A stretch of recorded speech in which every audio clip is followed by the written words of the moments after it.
नमस्कार। एक और टिप्पणी के साथ मैं अतुल चौरसिया। गए हफ्ते देश का सामना एक दुखद विमान हादसे से हुआ। अहमदाबाद से लंदन जा रहा एयर इंडिया का विमान उड़ान भरने के 55 सेकंड के भीतर ही दुर्घटनाग्रस्त हो गया। इस दुर्घटना में मारे गए लोगों की वास्तविक संख्या अभी तक साफ नहीं हो पाई है। एक बात जरूर साफ है कि विमान में सवार 242 सवारियों और चालक दल में से 241 लोगों की मौत हो गई है। एक व्यक्ति जिनका नाम रमेश विश्वास कुमार है, वो चमत्कारिक रूप से इस घटना में बच गए। यह जहाज बीजे मेडिकल कॉलेज के हॉस्टल के ऊपर गिरा। उस वक्त बड़ी संख्या में छात्र दोपहर के खाने के लिए मेस में इकट्ठा थे। उनमें भी कई लोगों के मारे जाने की खबर है। इन तमाम मृतकों के परिजनों से हमारी हार्दिक संवेदना है। मरने वालों को न्यूज लॉन्ड्री की तरफ से श्रद्धांजलि।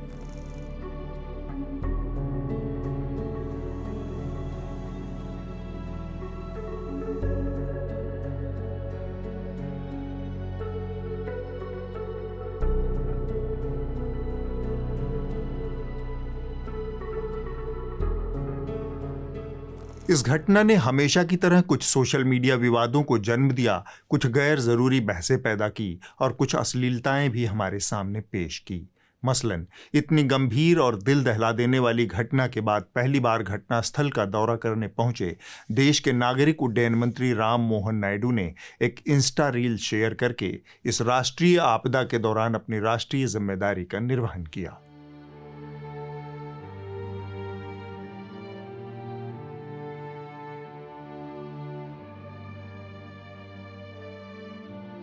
अव्वल तो वीडियो और फोटो शेयर करने का काम मीडिया के जिम्मे होना चाहिए। वो अच्छे से लोगों के कामधाम का आकलन करके फोटो वीडियो पूरे देश को दिखा देती है। मंत्री जी ने जो वीडियो शेयर किया उसकी खासियत यह है कि कुल 1 मिनट के इस वीडियो में 14 कट लगाए गए हैं। गिन लीजिए।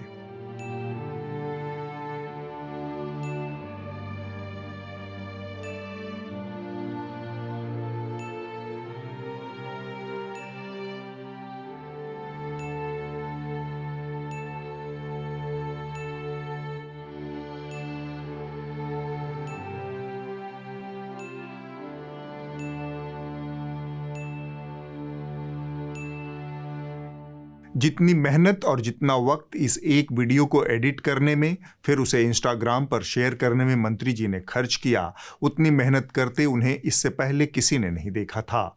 बल्कि ज्यादातर देश ने तो इस हादसे के बाद ही जाना कि इस देश के पास कोई नागरिक उड्डयन मंत्री भी है जो रील भी बनाते हैं।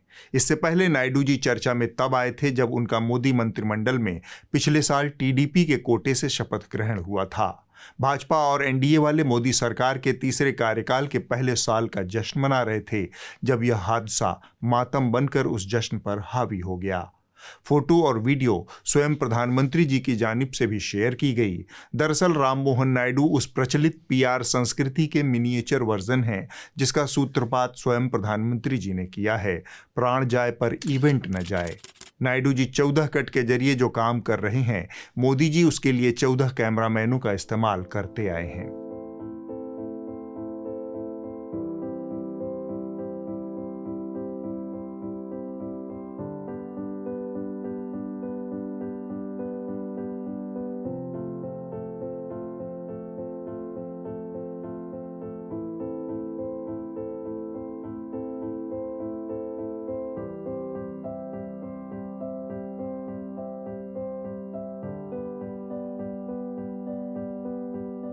आपदा के मौके पर पीआर की इस अगणित भूख में श्रद्धांजलि और उत्सव का अंतर नहीं भूलना चाहिए।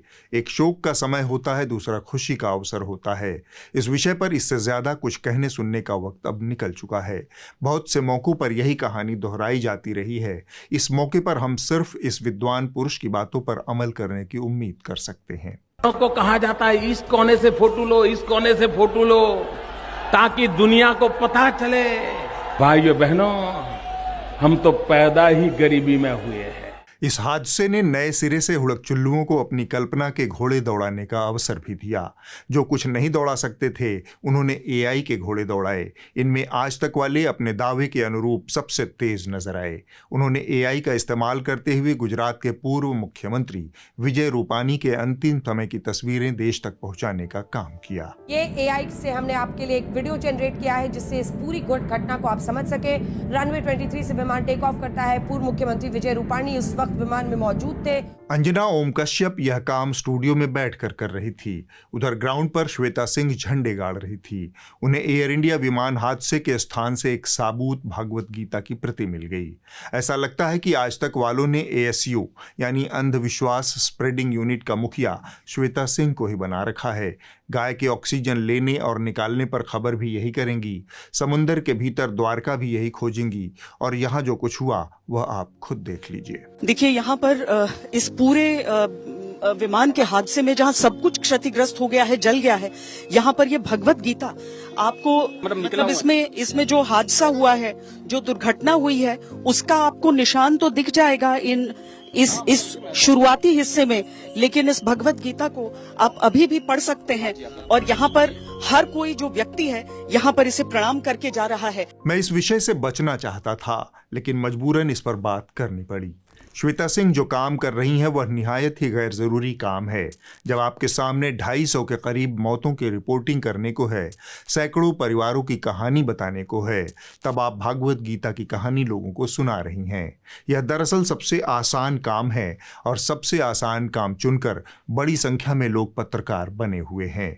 भागवत गीता के सही सलामत बचने की जो असंख्य संभावनाएं हैं, उसमें से एक संभावना यह भी हो सकती है कि शायद वो किताब जिस भवन के ऊपर जहाज गिरा वहां किसी के पास मौजूद रही हो और इसीलिए बच गई हो। पर यह बहुत सारी संभावनाओं में से सिर्फ एक संभावना है। इस पर इससे ज्यादा वक्त खर्च करने का कोई अर्थ नहीं है, खासकर तब जब अभी भी परिजन मृतकों की पहचान और उनके शरीर हासिल करने की जद्दोजहद में लगे हुए हैं। मेरे पास यही चाहिए, मुझे मेरी डेड बॉडी मेरी वाइफ की मिल जाए और हम लोग उसका जो भी प्रोसेस हम खत्म करें, वही मैं चाहता हूँ।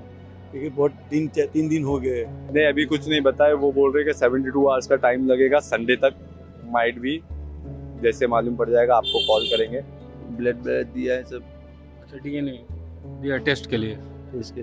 पत्रकारिता में आसान काम करके बहुत सारे लोग पत्रकार बन जाते हैं, लेकिन यह पत्रकारिता नहीं है। मसलन न्यूज़ लॉन्ड्री को फॉलो करने वाले बहुत सारे लोग ऐसा समझते हैं कि हम सिर्फ कुछ एक लोकप्रिय शो और पॉडकास्ट करते हैं।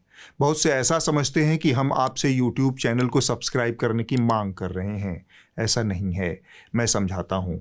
न्यूज़ लॉन्ड्री अपने वीकली शोज और पॉडकास्ट के अलावा बड़ी संख्या में ग्राउंड रिपोर्ट करता है, क्योंकि हमारा मानना है कि पत्रकारिता अगर पब्लिक इंटरेस्ट को सर्व करती है तो रिपोर्टिंग उसका सबसे महत्वपूर्ण हिस्सा है। बसंत इस समय अहमदाबाद से रिपोर्टिंग कर रहे हैं। गुरुवार की दोपहर अहमदाबाद से लंदन जा रहा एयर इंडिया का विमान दुर्घटनाग्रस्त हो गया। आप मेरे पीछे देख रहे हैं, ये वो अभी भी जो जहाज था उसका हिस्सा पड़ा हुआ है। यहाँ पर हमें एक पिता मिले जिनके 2 बेटियों की मौत हो चुकी है, एक नौजवान मिला जिसकी प्रेमिका की मौत हो चुकी है, एक बुजुर्ग मिले जिनके बेटे की मौत हो चुकी है। एयर इंडिया के विमान हादसे ने कई घरों को उजाड़ दिया, उसकी खुशियाँ छीन ली। अहमदाबाद से न्यूज़ लॉन्ड्री के लिए बसंत कुमार की रिपोर्ट। हाल ही में हमारे रिपोर्टर शिव नारायण राजपुरोहित की ये वाली रिपोर्ट आपकी नज़रों में आई होगी। इसे आप सबको पढ़ना चाहिए। भारतीय जनता पार्टी के राष्ट्रीय अध्यक्ष जगत प्रकाश नड्डा के राजनीतिक सफर से जुड़ी ये सुदीर्घ रिपोर्ट उनके परिवार के कामकाज पर भी रोशनी डालती है। और ये सारी रिपोर्ट्स आप जैसे कुछ सब्सक्राइबर्स के समर्थन से हम करते हैं। पत्रकारिता जनहित का काम करती रहे, इसके लिए आपके सब्सक्रिप्शन की भूमिका सबसे महत्वपूर्ण है। यह गारंटी भी है कि पत्रकारिता विमान हादसे के दुखद समय में भागवत गीता पर कहानी न दिखाए। एयर इंडिया का विमान दुर्घटनाग्रस्त हुआ, तमाम खबरिया चैनलों पर बहुत सारी खबरें चली। सुशांत सिन्हा की यह खबर थोड़ी अलग थी। इसने मेरा ध्यान अपनी तरफ खींचा। अव्वल तो घटना चाहे कितनी भी बड़ी, गंभीर और चिंताजनक हो, यह आदमी उसे घुमा फिराकर मोदी जी की चापलूसी के हाईवे पर पहुंचा देता है। इसके जरिए वह अपना स्कोर बनाने में तल्लीन हो जाता है। इसके शो से गुजरते हुए लगता है मानो इसे हर महीने का चापलूसी और दरबारी होने का टारगेट अचीव करना है। किसी के मन की बात पढ़ लेने वाले किसी संत जैसे ये विचार सुनिए। प्रधानमंत्री नरेंद्र मोदी के लिए हादसा पर्सनल लॉस के जैसा था। कार से उतरे और एकदम धीरे धीरे चल रहे थे, कंधे झुके हुए थे, बिल्कुल चेहरा उतरा हुआ था। इस घटनाक्रम को देखने के बाद, इस प्लेन क्रैश के बाद आज ऐसा लगा कि वो भी अंदर से हिल गए। और ये तभी होता है जब अंदर से बहुत ज्यादा दुख हो। और इसलिए पब्लिक आज प्रधानमंत्री को देखकर शॉक्ड है। बाप रे बाप, मोदी जी भी हिल गए हैं इस हादसे को देखकर। बाप रे बाप, मोदी जी भी हिल गए हैं इस हादसे को देखकर। बहरहाल मैंने इस बात के लिए सुशांत का जिक्र नहीं किया था।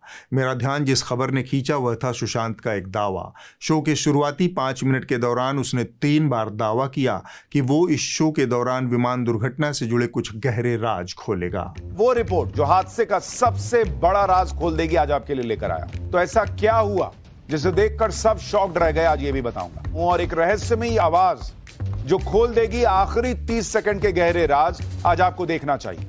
इस गहरे राज के चक्कर में मैंने अपने जीवन के महत्वपूर्ण 48 मिनट बर्बाद कर दिए। पूरा शो देखने के बाद भी वह गहरा राज हमारे सामने नहीं आया जिसका दावा सुशांत ने किया था। ये झूठ और सच का खेल ही इन हुड़क-चुल्लुओं की आदत है। अब हम एयर इंडिया हवाई जहाज दुर्घटना के कुछ दूसरे पहलुओं पर बात कर लेते हैं। इस हादसे के बाद एयर इंडिया ने मारे गए लोगों के परिवारों, घायलों और एकमात्र जीवित बचे व्यक्ति को 25-25 लाख रुपए का अंतरिम मुआवजा देने की घोषणा की है। इसके अलावा एयर इंडिया का मालिकाना हक रखने वाले टाटा समूह ने सभी मृतकों को 1-1 करोड़ रुपए की आर्थिक सहायता देने की घोषणा भी की है। एयर इंडिया तत्काल वित्तीय जरूरतों को पूरा करने के लिए मृतकों के परिजनों और घायलों को 25 लाख रुपए की अंतरिम सहायता देगी। यह टाटा सन्स द्वारा पहले से घोषित 1 करोड़ रुपए की सहायता राशि के अतिरिक्त होगी। हमारे देश में हादसे और उनमें होने वाली मौतों को अलग अलग पैमाने पर तौला जाता है। हवाई हादसे की कीमत अलग है, बाकी हादसों की कीमत अलग है। यहाँ मिलने वाले मुआवजे और मीडिया कवरेज में आपको एक बारीक सा भेद दिखेगा। इसका तर्क क्या है मेरी समझ में नहीं आता। हवाई जहाज के हादसे से पहले मीडिया एक दूसरे मसाले के ऊपर अपना दिन रात खपाए हुए था। सोनम रघुवंशी और राजा रघुवंशी का मामला गुरुवार से पहले तक खबरिया चैनलों पर छाया हुआ था। इंदौर के राजा रघुवंशी ने सपने में भी नहीं सोचा होगा कि जिस महिला की मांग में उसने सिंदूर भरा, वही महिला पहले से उसे मारने का प्लान बनाकर आई थी। कभी सोनम रघुवंशी जैसा केस आ जाता है जहां नई नवेली दुल्हन पर ही आरोप लग जाते हैं कि उसने अपने हनीमून पर ही पति को भाड़े के हत्यारों से मरवा दिया।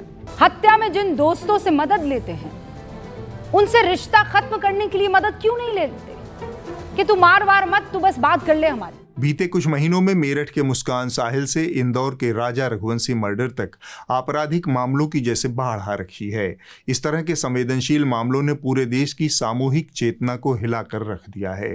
साथ ही इन मामलों के सामने आने से शादी और इससे जुड़े कानूनों पर भी नए सिरे से बहस शुरू हो गई है। और साथ ही एक बहस उस सामाजिक समस्या पर भी होने लगी है कि आखिर क्यों युवा लड़के लड़कियां अपनी पसंद के साथी के साथ शादी नहीं कर सकते। सोनम और राजा रघुवंशी का मामला इसी तरफ इशारा करता है। शादी के एक हफ्ते के भीतर कथित तौर पर सोनम ने अपने प्रेमी के साथ साजिश रचकर राजा की हत्या करवा दी, जबकि सामान्य और स्वस्थ परिस्थितियों में वह राजा से शादी से इनकार करके अपने पसंद के साथी के साथ शादी का विकल्प चुन सकती थी। पर ऐसा नहीं हुआ। ऐसा क्यों नहीं हुआ, उस पर ज्यादा गंभीरता से सोचने और बहस करने की जरूरत है। यहाँ एक सामाजिक समस्या है। शादियों के बीच में परिवार और खानदान की नाक अटकी रहती है। दूसरी तरफ पहले से ही असंवेदनशीलता के कीर्तिमान बना रहे खबरिया चैनलों के लिए यह खबर मनोरंजन और टीआरपी बटोरने का जरिया बन गई। ऐसा कहा जा रहा है कि सोनम इस शादी से कुछ दिन पहले भी मेघालय आई थी और यहाँ रहकर उसने इस पूरे इलाके की रेकी की थी। पहाड़ पर चढ़ते चढ़ते आरोपी थक गए तो उन्होंने राजा की हत्या करने से मना कर दिया, कहा जा रहा है। इसके बाद सोनम ने जो किलर्स थे इन्हें 20 लाख रुपए का ऑफर दिया, कहा जा रहा है, और कहा कि मारना तो पड़ेगा ही, मारोगे कैसे नहीं, 20 लाख रुपया दूंगी। राजा रघुवंशी के भाई सचिन ने शक जाहिर किया है कि सोनम ने मंगल दोष को खत्म करने के लिए राजा का मर्डर करवाया। ये सोनम की कुंडली अगर मैं ज्योतिषी होती मेरे पास एक कुंडली आती तो मैं यहाँ दो चीजें देखती, एक तो मांगलिक तो है लेकिन उच्च दर्जे की मांगलिक है क्योंकि नीच के मंगल है। अपराध के मामले खबरिया चैनलों के लिए टीआरपी की रेट रेस बन जाते हैं। हर संवेदनशीलता को ताक पर रखकर प्राइम टाइम आयोजित होते हैं। इससे पहले भी बिना तथ्य के काल्पनिक थ्योरी दिखाकर जांच की दिशा को भटकाने का काम ये चैनल करते आए हैं। समय समय पर पुलिस और जांच एजेंसियों ने न्यूज चैनलों को ऐसा करने से बाज आने की चेतावनी जारी की थी, लेकिन बेशर्मी से वही सब चीजें बारंबार दोहराई जाती हैं। मेरठ के नीले ड्रम वाले मर्डर कांड में तरह तरह की तथ्यहीन खबरें दिखाने वाले एंकराओं ने राजा रघुवंशी की हत्या के मामले में भी वही हथकंडा अपनाया। टीआरपी के लिए बेसिर पैर की थ्योरी प्राइम टाइम पर बड़े ही चाव से प्रसारित की गई। डीडी न्यूज पर पब्लिक मनी के दम पर राष्ट्रहित का काम कर रहे सुधीर चौधरी के मुताबिक ऐसे मामलों में बहुत कम पुरुष हिम्मत कर पाते हैं। ज्यादातर पुरुष बदनामी के डर से मदद की मांग ही नहीं करते और चुप रह जाते हैं। क्या यह सच है? आप एनसीआरबी के आंकड़ों में जाकर महिलाओं के साथ होने वाले अपराधों का आंकड़ा खंगाल लीजिए। एनसीआरबी की साल 2022 की रिपोर्ट में 4.45 लाख से अधिक महिलाओं के खिलाफ अपराध दर्ज हुए, यानी हर 51 मिनट में एक अपराध होता है। साल 2022 में हर दिन औसतन 86 मामले दर्ज किए जा रहे हैं। एनसीआरबी की साल 2022 की रिपोर्ट बताती है कि पूरे भारत में महिलाओं के खिलाफ अपराध के कुल 4,45,256 मामले दर्ज किए गए हैं। एक और उतना ही बड़ा स्थापित सत्य यह भी है कि बड़ी संख्या में महिलाएं बदनामी, डर और परिवार के दबाव में अपने साथ होने वाले अत्याचारों को छिपा लेती हैं। लेकिन सुधीर चौधरी इस बड़ी सच्चाई से मुंह मोड़कर अपने पुरुष समाज के हक में उठ खड़े हुए। सोचिए, ये तो वो पुरुष हैं जो मदद मांगने की हिम्मत कर पाए। बहुत सारे पुरुष तो आज भी ऐसे हैं जो हिंसा के बाद भी अपनी पत्नियों और पार्टनर के खिलाफ शिकायत ही नहीं कर पाते। उन्हें समाज में अपनी बदनामी का डर होता है। ऐसे मामलों में महिलाओं के खिलाफ कार्रवाई करने के लिए उचित कानून भी हमारे देश में अभी नहीं है। सोनम रघुवंशी के मामले में भी उसी तरह से अटकलबाजियों और कॉन्स्पिरेसी थियरी को फैलाया गया, जैसा पिछले कई मामलों में हुआ था।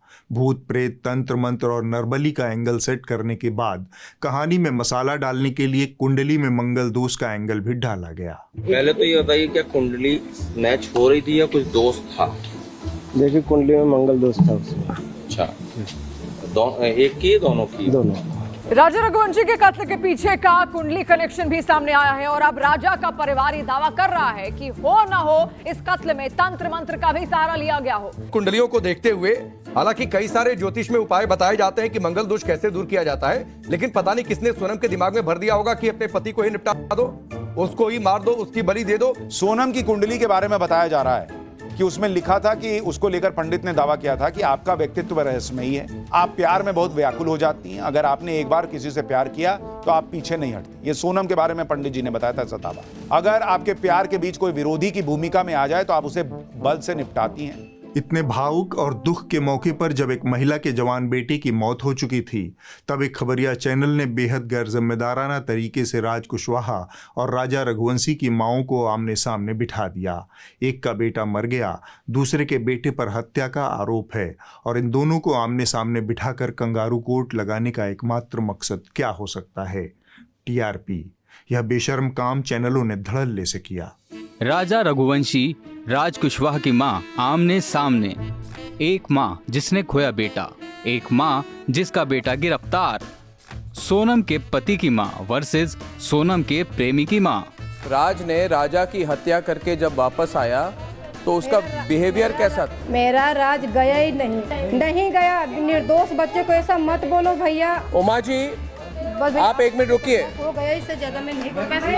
उमा जी सुन रही हैं? बात नहीं करे, ठीक है, कोई बात नहीं। आपने ऐसा क्यों बोला कि राज बेकसूर है, बाकी वो तीन बच्चे गुनहगार है? वो भी किसी के बच्चे है ना। मैं उनको भी गुनहगार नहीं, आपका बेटा शामिल है ना। मैं उनको भी गुनहगार नहीं बोल रही।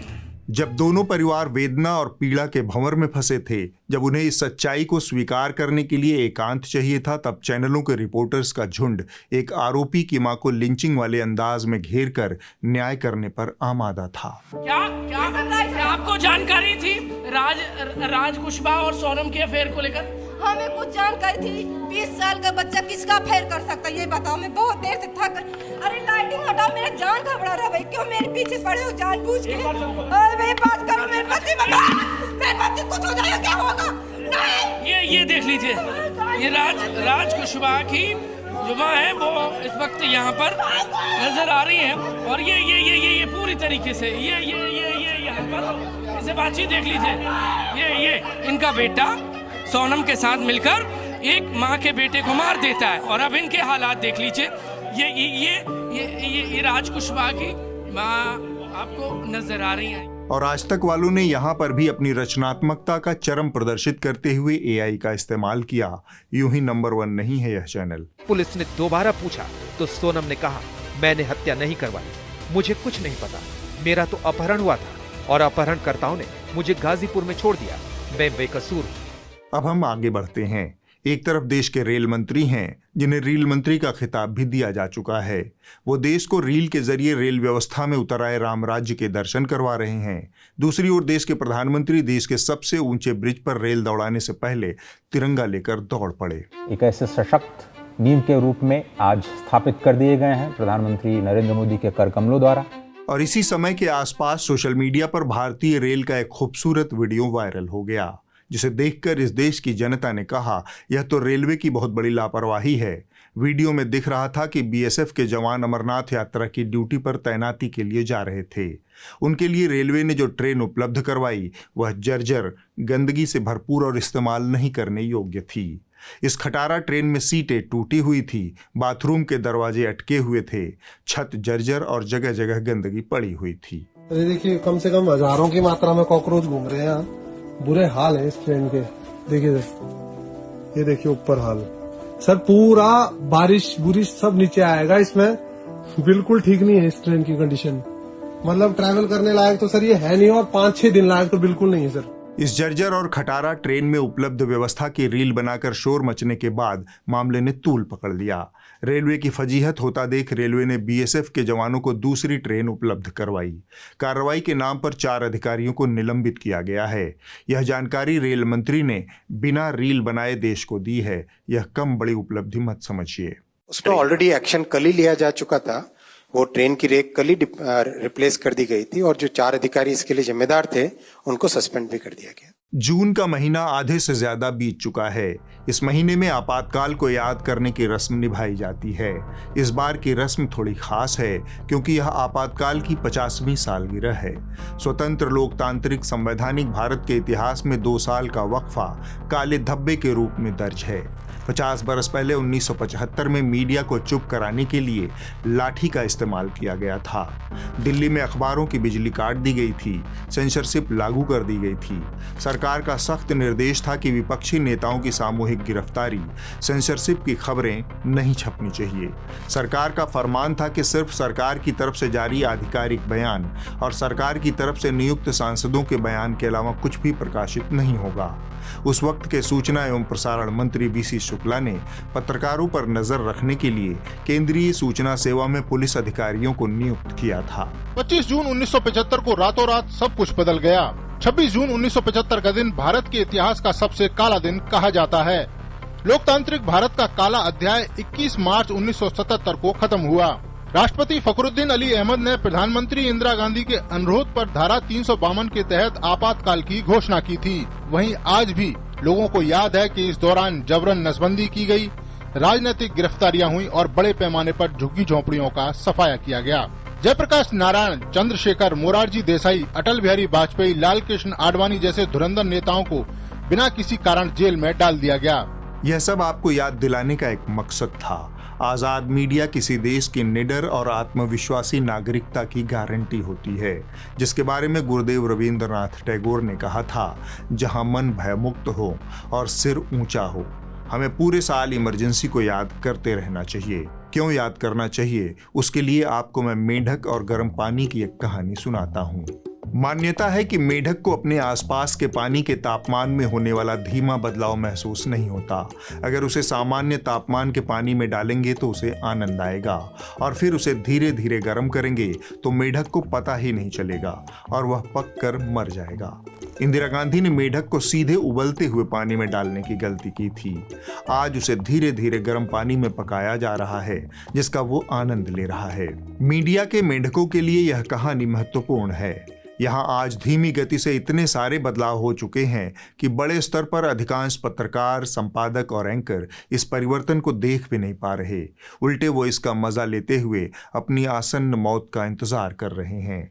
आज इमरजेंसी नहीं है, लेकिन अदृश्य रूप में यह हमारे चारों तरफ मौजूद है। हमारे मीडिया को आज गर्म पानी में रहने की आदत पड़ती जा रही है। उसे यह एहसास ही नहीं कि जल्द ही वो उबल कर मर जाएंगे। अब आप इस हफ्ते की रिपोर्ट देख लीजिए। जो कही जा रही थी बातें कि अंदर में भी सोशल डिस्टेंसिंग। इस हफ्ते की रिपोर्ट DW से है। यह ओडिशा की उन जीवट वाली आदिवासी महिलाओं की कहानी है जो स्थानीय नक्शों के जरिए अपने जंगलों के संसाधन और बदलती जलवायु के साथ तालमेल बिठाने का बेहद ज़रूरी काम कर रही हैं। इन जंगलों पर उनकी निर्भरता हजारों साल से रही है, लिहाजा यह अभियान उनके अस्तित्व से जुड़ता है। अगर महिलाएं नेतृत्व में शामिल होने का फैसला नहीं करेंगी तो हमारे बच्चों को परेशानी हो सकती है। फल, जड़ी बूटियां और पत्तियों जैसे संसाधन कम हुए तो हमारी आने वाली पीढ़ियों को मुश्किलों का सामना करना पड़ सकता है। हमारा गांव फिलहाल अपनी सीमाओं को चिन्हित कर रहा है। किसी भी बाहरी व्यक्ति का इन मूल्यवान संसाधनों तक पहुंचना और इन्हें नुकसान पहुंचाना स्वीकार नहीं किया जाएगा। अपने संसाधनों की सुरक्षा, नियंत्रण और उन्हें समृद्ध करना, हम ये सामुदायिक अधिकार मांग रहे हैं। अगले हफ्ते होगी एक और टिप्पणी। नमस्कार।